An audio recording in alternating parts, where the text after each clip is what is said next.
Here's an interesting message. See if it resonates with you. Beware of greed.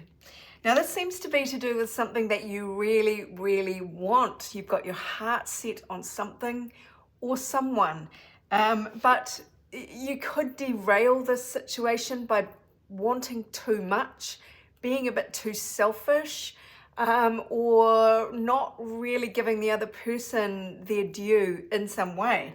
Look what we've got here. We've got the Five of Wands. Now that usually indicates mixed feelings. It can indicate a little back and forth, skirmishing, a bit of negotiation.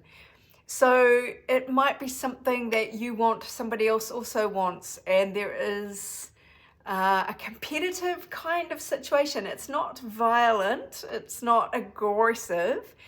You know, it's a bit of jockeying for something here. So does this resonate for you? Two kings are part of this story. The King of Cups, which is all about emotional connections and taking action based on emotional decisions. Also the King of Swords. This is the opposite. This is logic. This is like unsentimental, hard-ass negotiator, if you like. So are you negotiating for something that you've got your heart set on and that you want? Relationship, whatever it is, are you hammering out some details? There is the risk here that you might lose something you really want by being a little bit selfish. So what else does the universe have to say about this situation if this resonates for you? Let's see what we've got here. Now this is to do with your long-term security here. 10 of Pentacles. So it could be to do with your security, your home, setting yourself up, a career that's really going to pay off. Are you negotiating a salary? And is your greed in danger of, you know, having you lose this deal altogether, this job offer? Queen of Wands here. So now we've got the feminine energy of receptivity. This is magnetic, creative. It is passionate in terms of pursuing your own interests and desires. Now, in the negative can be quite selfish. So again, we're getting these overtones here. In the wrong sort of energy expression, it can be very grasping. It can be cold and sarcastic in a very high-handed way. Think Leo, fire signs, when they're kind of off on a bad foot. It's sort of quite self-centered energy and feeling like you are, you know, God's gift and everyone should jump to your tune. You know, so if you find yourself leaning in that direction, feeling a bit high-handed and I deserve the very best, no matter what, it might pay to just have a bit of a pause, because the Seven of Cups shows there are actually a lot of options in this situation. So if it is a job, maybe you are competing against more people than you realize. If you're going for a house rental or purchase, something along those lines, because the 10 of Pentacles is about that kind of practical long-term stability. There might be either other options coming up, but more likely, because this is a warning about a broken kind of deal or a relationship that falters due to greed, yeah, the other person may have more options than you realize. And so it might pay to just bear that in mind. And do you really want to let whatever this is, which seems very dear to you, is it worth letting it slip away? So how is this situation going to develop? What's coming up here?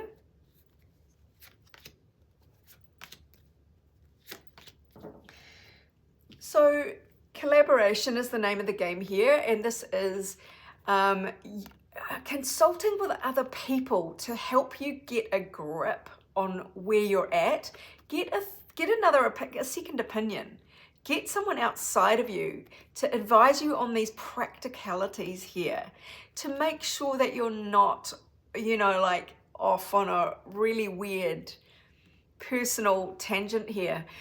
because you might not be seeing things clearly. You need to untrap yourself from your narrow-minded vision or your feeling of stuckness, whatever it is that's going to keep you stuck and not actually progressing, missing out on whatever this is. You don't want to miss out on this by the sounds of it.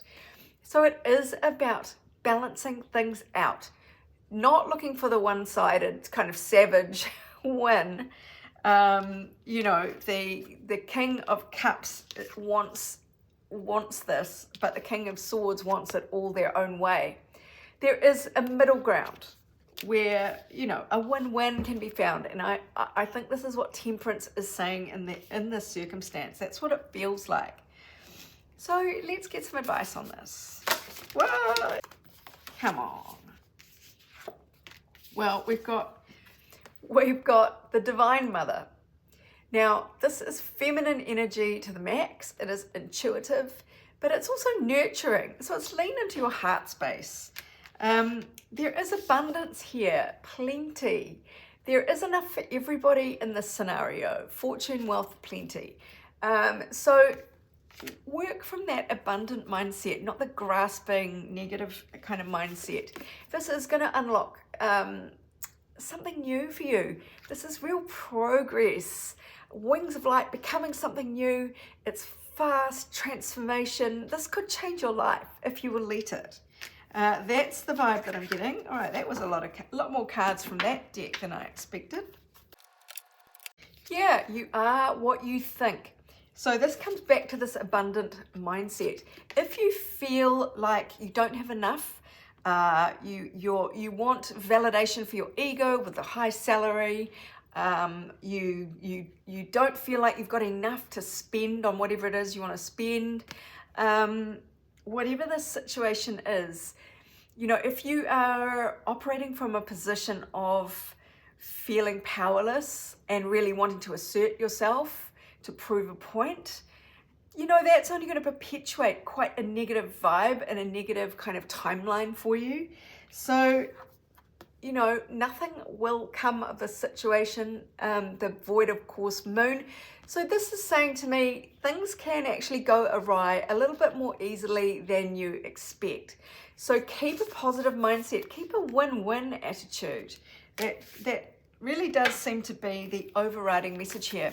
But let's just finish with energy to lean away from and energy to lean towards, just to clarify in case extra is needed. So lean away from judgment. Now that is really having a fixed point of view is what it feels like, where it's my way or the highway. I'm the one with the big trumpet calling the shots. You lean instead towards the 10 of Cups. Now this again speaks of real estate, actually, of a beautiful family home that is long lasting, creating an emotional space for yourself in a relationship or at home that is going to be very fulfilling for you. So don't get stuck with, could even be somebody else's opinion. I know we collaborate to get an outside point of view, but you don't want to listen to your conditioning that might be quite deeply ingrained that you don't really realize is controlling your operating system. You want to focus on what will bring you happiness and joy. Lean into that and let the more cerebral mental connections disappear. Don't let them run the show, because that is ego involvement. It is, you know, protecting yourself. It is a very sort of lack mindset. And by all means, have boundaries. Respect yourself, but don't go pushing other people beyond their boundaries and beyond what's fair, reasonable, and win-win. I'm not doing personal readings at the moment, but I am doing these collective readings, and I hope that helped. Meanwhile, this is Sarah wishing you much abundance, love, and joy.